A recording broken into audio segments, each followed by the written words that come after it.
네, 안녕하세요. 허브 경제TV 최호영 이사입니다. 이제 대선이 한 1년 5개월 정도가 남았습니다. 그렇게 되면서 이제 대선 관련주들이 아마 조금씩 움직이는 부분으로 이제 대선 후보자들이 색출이 되면서 그들의 목소리가 커지는 시점이 다가왔습니다. 그렇게 되면은 대선주들이 우후죽순 생겨나면서 많은 종목들이 상승을 하게 되면서 추세를 올려타고 아마 시장의 가장 강한 흐름을 잡아 나가지 않을까라고 생각을 하고 있습니다. 그렇기 때문에 오늘 인물들을 중심으로 해서 종목들을 설명하고 들어갈 거고요. 대선 관련돼서 1타는 이낙연 대선 후보를 가지고 종목 설명을 한번 보도록 하겠습니다. 2타는 이재명이 되겠습니다. 이재명이 될 거고요. 이제 이런 거 같은 경우는 너무 많은 후보들을 하기보다는 조금 대선에 가까운 지금 지지율이 높은 여당에서는 요 두 명 정도만 보도록 할 거고요. 야당에서도 역시 두 명 정도만 볼 건데 야당에 인물이 없다라고 저도 생각을 하고 있지만 그럼에도 야당을 보는 이유가 여당 이 두 종목만 계속 우후죽순 올라갈 수는 없습니다. 여당과 야당이 서로 공방이 이루어지기 때문에 야당이 올라갈 때는 여당이 조정받고 여당이 올라갈 때는 야당이 조정을 받는 이런 흐름을 가지면서 순환이 되면서 올라가는 게 테마 종목이에요. 대선 테마입니다. 그렇기 때문에 이 부분에 대해서는 야당 2명, 여당 2명 정도 해가지고 총 4명을 가지고 1탄, 2탄, 3탄, 4탄 시리즈로 안내해 드리도록 하겠습니다. 일단 이낙연 관련주 먼저 살펴볼 건데요. 이낙연 대선 후보는 광주 제1구와 서울대 법학과 그 다음 동아일보에서 일했던 적이 있죠. 이 부근을 바로 인맥이라고 하는 겁니다. 인맥은 뭐 고향 선후배가 될 수도 있는 거고 아니면 학교 부분도 될 수가 있는데 대선에서 가장 많이 그리고 또 가장 처음으로 움직인 것들이 이 인맥들 관련주입니다. 나랑 같은 서울대야, 나랑 같은 뭐 광주 제일고야, 나랑 같은 동아일보에서 직장에서 같이 뭐 일을 했어. 이런 거 엮이면서 올라가는 종목들이 이것들이에요. 남선 알미늄, 뭐 TK 케미칼, 서원, 니월드, 남성, 주연테크, 남아산업, 부구, SDN, 가스텔 바자 이런 부분들이 다 여기에 포함되어 있는 인맥들입니다. 자, 그러면 중요한 거는 이 인맥들 줄이 아니에요. 여기서도 중요한 부분이 있을 거고 덜 중요한 종목들이 있을 거예요. 그 부분 한번 찾아보도록 하겠습니다. 서원은 대표이사가 서울대 동문입니다. 뭐 서울대 또는 법학 또는 고등학교 이런 부분에서는 크게 중요하지 않습니다. 그렇기 때문에 요거 같은 경우는 간단하게 보고만 넘어갈게요. 서원은 대표이사가 서울대 동문, 이월드는 고등학교생 동문, 남성은 서울법대, 주연은 친분이 있다라고 해서 올라간 거고요. 남아산업은 이낙연 대선 후보가 지역구에 위치하고 있는 회사이기 때문에 어거지로 엮여서 올라가고 있죠. 부국철강은 서울대 동문, 사회이사가 고등학교 동문입니다. SDN은 뭐 대표이사와 부사장이 고등학교 동문이죠. 이 부분까지는 그냥 인맥입니다. 학연이죠. 또한 가스텔바작 같은 경우는 동아일보에서 같이 근무했던 뭐 이런 부분이라고 하는데요. 다만 여기서 봐야 될 걸 가스텔바작 같은 경우는 오명 사회이사가 노무현 전 대통령 시절 부총리이 과학기술부 장관 또는 동아일보 국제부 부장 일령을 갖고 있습니다. 물론 이 부분 역시 크게 중요하지는 않습니다. 앞으로 나올 종목에 비해서는. 자, 그러면은 이낙연 하면은 인맥으로 엮이면서 가장 우선적으로 생각났던 게 남선알미늄입니다. 왜? 남선알미늄은 셋째 동생인 이기현 씨가 대표이사로 있던 회사예요. 그런데 이게 얼마 전에 사임을 했다는 소식과 함께 올라가던 남선알미늄이 급락을 했었는데요. 이 급락했을 때는 사임했다는 소식이 들려오는데 그 이후로 고문으로 재직하고 있다라고 해서 주가가 다시 올라갔던 모습이에요. 한번 볼까요? 남선알미늄. 자, 이 라인대였을 겁니다. 이 라인대 여기 아니면 여기였는데요. 요 부근에서 이낙연 관련주가 움직였을 때 이 부근 때 뭐가 있었죠? 총선이 있었죠. 총선 관련해서 남선 알루미늄이 엮이면서 올라갔다가 이낙연 씨 동생이 대표이사에서 참여했다는 소식과 함께 급락을 했던 모습을 보여주고 있습니다. 아마 이 부분이 확률이 높은데요. 급락을 했다가 다시 고문을 재직하고 있다는 소문이 나오면서 반등이 나왔던 모습입니다. 이 맥주의 위험한 부분이 이런 부분이니까 참고하시면 될 것 같고요. 자, 또 다시 이게 인맥에서는 남선 알루미늄이 첫 번째로 확인해야 되는 종목이라면 두 번째는 제주 반도체라는 종목입니다. 이게 조금 생소할 수가 있는데 제주 반도체는 이제 조영석 대표이사가 서울대 법학과 동문이에요. 또한 조영석 대표는 그 김정우 의원과 연결되어 있는데 김정우 의원은 이낙연이죠. 이 악연이 아니라 이낙연 후보와 또 연결이 되어 있죠. 같은 당이었습니다. 자, 조금 더 풀어서 보면은 조영석 대표이사는 서울대 법학과 동문이고요. 이낙연 국무총리와 더불어 민주당의 김정우 의원이 같은 당 정당 소속이었습니다. 또 조영석, 김정우 서울대 동문이죠. 행정고시 선후배 사이죠. 또 정보통신부 사무관 출신입니다. 둘 다. 김정우 의원 복권산업 관리하는 기획재정부 조세소 위원회 위원장인데요. 18년도에 복권 수탁 사업으로 사업자로 선정된 동행복권의 대표이사가 조영섭입니다. 이거는 나중에 요게 나오겠죠. 자, 제주 반도체만의 재료도 따로 있어요. 제주 반도체 대표이사가 조영섭이잖아요. 그 로또 복권 운영사인 동행복권의 지분을 약 44% 보유하고 있습니다. 상반기 그 복권 판매액이 약 2조 5천억입니다. 사상 최고의 금액을 기록한 것으로 수혜를 받고 있는 부분입니다. 이 내용이 여기에 들어가는 거죠. 또한 미국 화웨이 제지로 제지가 이제 본격적으로 진행이 되잖아요. 그러면 중국 반도체 위탁 사업 업체가 뭐 하와이 직접 회로 펀드로 막 돈을 투자를 모아온 다음에 이걸로 자체적으로 반도체 사업 육성을 한다는 겁니다. 제주 반도체는 앞서 약 140억 원의 규모의 낸드 멀티칩 패키지 이거를 중국에 수출한 바가 있고요. 이 부분으로 인해서 미국의 화웨이 제재에 어느 정도 수혜를 받지 않을까라는 의미 있는 내용이었습니다. 자, 그러면은 인물 관련해서 인맥이죠. 인맥 관련해서 어느 회사의 직장 동료였다 아니면 어떤 고등학교 어떤 대학교가 아니라 직접적으로 자기 형제가 들어가 있었던 대표이사로 있었던 또는 지금 고문으로 있던 남선 알루미늄이 1순위고요. 그리고 나서 여러가지 조건이 포함이 되어 있는 제주 반도체가 2순위로 봐도 되는 부분입니다. 제주 반도체는 조금 생소할 수가 있으니까 참고해 주시면 되겠고요. 그 다음으로는 이제 정책주예요. 첫 번째 대선이 흘러간다고 하는 것은 우선적으로 인맥이 움직이는 거고요.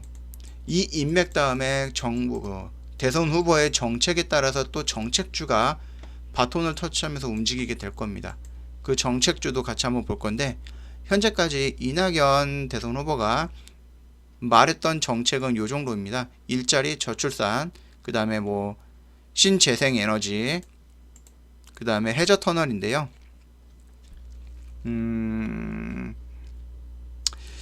여기에서 일단 일관되게 주장하는 것은 해저터널과 그린 뉴딜로 엮이면서 정부 정책이 되어버린 신재생에너지 정도 두 개 정도의 섹터만 보면 될 것 같아요.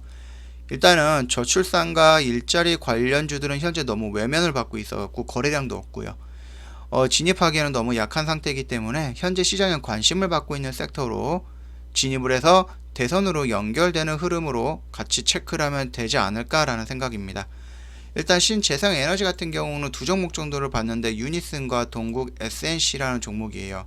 근데 유니슨은 일단은 증거금 100종목이면 적자 기업이기 때문에 이거를 대선까지 1년 5개월이 남았는데 매집을 하기에는 조금씩 분할로 매수하기에는 조금 위험성이 있는 기업이다 라고 생각을 해서 제외하면 될 것 같고요. 그럼 이제 동국 SNC라는 종목이 있어요. 동국 SNC는 일전에 그 DK동신이라는 회사를 인수하면서 실적이 나빠졌는데, 이 DK동신의 실적이 좋아진 19년도 3분기를 기점으로 해갖고 흑자로 전환이 됐어요.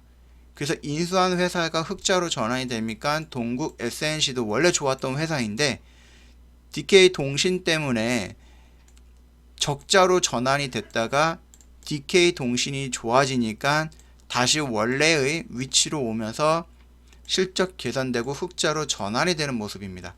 또한 이 동국 SNC 같은 경우는 그린 뉴딜에 편입이 돼갖고 실적은 크게 향상이 될 것으로 보고 있으며, 이 부분은 이제 풍력 관련주죠. 풍력 관련주기 때문에 차후로 더 좋은 흐름을 보여주지 않을까라고 생각하고 있습니다. 자, 보시면은 일단 동국 SNC라는 종목인데 이미 많이 올라갔어요. 1200원에서 12,000원 정도까지 올랐으니까 무려 10배 가까이 올라가 있는 부분입니다. 그런데 요거 같은 경우는 이미 대선이 시작이 된다고 하면 이것보다 더 많이 올라갈 가능성이 충분히 있어요. 또한 정부 정책의 뉴딜에도 연관이 되어 있고, 우리나라가 태양보다는 태양광도 마찬가지겠지만 풍력도 어느 정도 지형적인 영향을 받는 부분이긴 하겠지만은, 이 동국 SNC 같은 경우는 풍력 기술도 수출하는 부분이기 때문에 괜찮다라고 판단하고 있고요. 이미 이렇게 반등이 됐기 때문에 여기에서부터 바로 매수해서 위로 올라갈 거라기보다는 대선을 대비해서 이 밑에서 분할 매수로 여러 차례 진행을 하면서 이 물량을 모아가는 방식으로 대응을 하면 될 것 같다라는 판단입니다.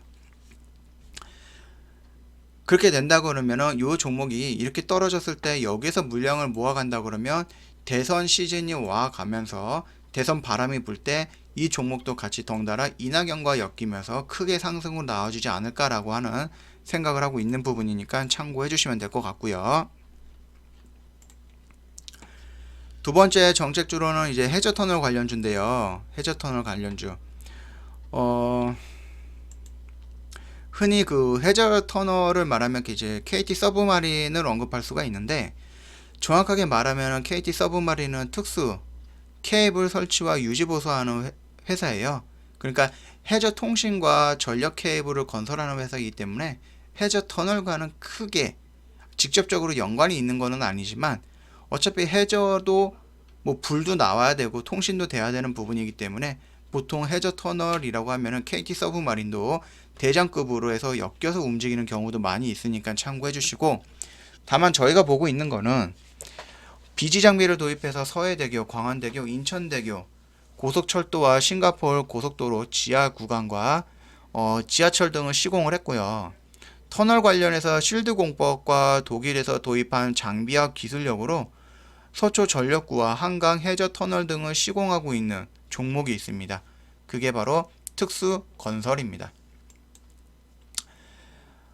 적자 기업이 아니고요. 이미 시공 경력도 있고요. 최근에 경부선 지하화 이슈에 인해서 조금 움직이는 모습을 보여주긴 했죠. 그것처럼 이제 해저터널 관련주 하면은 특수건설과 KT 서브마린이 우선적으로 움직이는 건 맞고요. 거기에다가 한 가지를 더 추가한다 그러면 우원개발이라는 종목이 있어요. 우원개발은 이제 토공산업 전문 건설 업체고요. 철도와 지하철 공사 등을 하고 특수공법으로 공사를 해서 해저터널과 지하고속도로 관련주로 편입이 됐다라고 되어 있는데, 실질적으로 움직이는 거는 KT 서브마린이 1순위로 움직이고요. 그 다음에 특수건설이 2순위로 움직입니다. 다만 직접적으로 시공, 터널 시공 같은 경우는 특수건설이 1순위고요. 그 다음에 KT 서브마린이 따라오는 2순위이기 때문에 이 두 종목은 같이 봐도 되는 부분이니까 참고하시면 될 것 같아요. 정리를 하자면은 이낙연 관련주에서 봐야 되는 종목은 총 5가지 정도. 물론 대선이 시작하고 아니면 또는 이제 대선 바람이 불면서 우후죽순 종목들이 서로 생겨나게 될 겁니다. 그 중에 약 90%가 초반에는 인맥주일 거예요. 인맥주가 될 거고 나머지 10%는 정책주가 될 건데요. 그 정책에서 저출산이라든지 일자리는 제외하고 이 두 섹터만 좀 주의해서 보면 될 거고요. 물론 해저터널 관련해서 이 두 종목 말고 다른 종목들도 있을 거고, 재생에너지, 신재생에너지도 동국 SNC 말고 다른 종목들도 있을 거예요. 다만 지금 중요한 거 현재까지 언제든지 대선은 바람이 바뀔 수가 있는 거예요. 이낙연이 갑자기 실수를 해가지고 지지율이 급락을 했을 때에는 이 부분도 같이 급락을 하는 경우도 있기 때문에 참고해 주시면 될 것 같고요. 그거는 조금 열린 마음으로 보시면 될 겁니다. 앞으로 일어나지도 않는 일인데 걱정부터 하면서 매매를 못하면은 5년 동안 기다린 대선이 아깝지 않아요? 대선은 5년 동안 기다렸다가 1년 만에 5년치 수익을 다 낸다라고 생각하는 마음으로 적극적으로 덤벼야 되는 부분입니다. 참고하시면 되겠습니다. 인맥은 남선알루미늄과 제주반도체, 신재생에너지는 동국 SNC, 해저터널은 특수건설과 KT 서브마린. 이 정도로만 생각을 해주시면 됩니다. 19년 10월 7일입니다. 이날 기준으로 해서 이 5종목을 이낙연 관련주로 편입을 해가지고 이 흐름을 체크하시면 될 것 같고요. 간단하게 차트를 한번 먼저 볼게요. 자, 그러면은 남선알루미늄이라는 차트는 아까 봤잖아요. 그 다음에 제주반도체라는 종목을 보면 아시겠지만 굉장히 바닥권에 있습니다. 또한 올라갔을 때 떨어지고 이랬다가 이 변곡점을 형성하는 과정에서 역대급 거래량이 나오면서 지금 추세를 전환하려고 하는 시도입니다. 또 대선이 1년 5개월 정도가 남아있는 상태이기 때문에 1년 5개월이면 요 기간이잖아요. 급등을 할 수 있는 부분이니까 참고하시고요. 남선알루미늄 같은 경우는 워낙에 노출이 되어 있는 종목이기 때문에 저 같은 경우는 제주 반도체를 중요하게 생각하고 보도록 하겠습니다. 자, 그 다음에 동국 SNC는 아까 전에 봤고 특수건설이라는 종목입니다. 역시 특수건설 역시 크다 높은 자리는 아니죠. 여기에는 그 예전에 이명박이었죠. 이명박 4대강 그거 관련해서 미친듯이 올랐던 부분이에요. 이게 여기에서 연출되지 말라는 방법은 없습니다. 참고하시면 되겠고, 역시 변곡점을 형성하고 돌파 후 지지하는 모습이죠. 여기에서 거래량들이 여기 때보다 더 많이 터지는 모습입니다. 이거 의미가 있는 부분이에요. 그렇기 때문에 해저터널은 관련된 정책주이기도 하기 때문에 이 부분은 좀 참고해서 보면 될 것 같고요. 마지막으로 KT 서브마린입니다. 최근에 좀 많이 오르는 모습이었어요. 근데 차트를 길게 봐도 좀 올라가 있는 모습이죠. 그 해저터널이라든지 뭐 이런 부분이 있을 때 이 KT 서브마린이 특수건설보다 조금 빠르게 대응이 되거나 빠르게 민감하게 반응을 하는 부분이에요. 그렇기 때문에 이 부분도 이미 3월달에 이 코로나 영향을 제외해갖고 이 라인까지 올라갔다가 다시 하락하면서 이 라인에서 지금 조정을 받고 있는 부분입니다. 그렇기 때문에 특수건설과 함께 이 서브마린도 같이 이 영역대에서 물량을 조금 모아간다라고 생각을 하시고 접근을 하면은 1년 후에는 충분한 반등이 나오지 않을까라고 생각을 하고 있습니다. 이 5종목 이낙연 관련주로 현재 시점에서 편입을 해가지고 꾸준하게 보면서 대응하도록 하겠습니다. 대선 관련주 1탄입니다. 1탄 이낙연 대선 후보 관련된 종목들 살펴봤으니까 참고하시고 아까 전에 보여줬던 여러가지 인맥주들이 있을 거예요. 이 인맥주들 중에서 다른 종목들이 남선알루미늄보다 더 치고 올라가는 경우도 분명히 생길 거예요. 어차피 테마는 하나의 종목만 올라가는 게 아니라 순환이 되면서 올라가잖아요. 순환이 되면서. 그렇기 때문에 순차적으로 올라가겠지만 그래도 가장 먼저 반응하고 가장 오랫동안 올라가고 가장 확실하게 올라갈 수 있는 종목들을 본다라고 하면은 여전히 남선알루미늄과 최근에 발견된 제주 반도체라는 종목, 이 두 종목 주의 깊게 보시면서 대응을 하시면 될 것 같습니다. 대선 관련 1탄 여기서 마치도록 하겠습니다.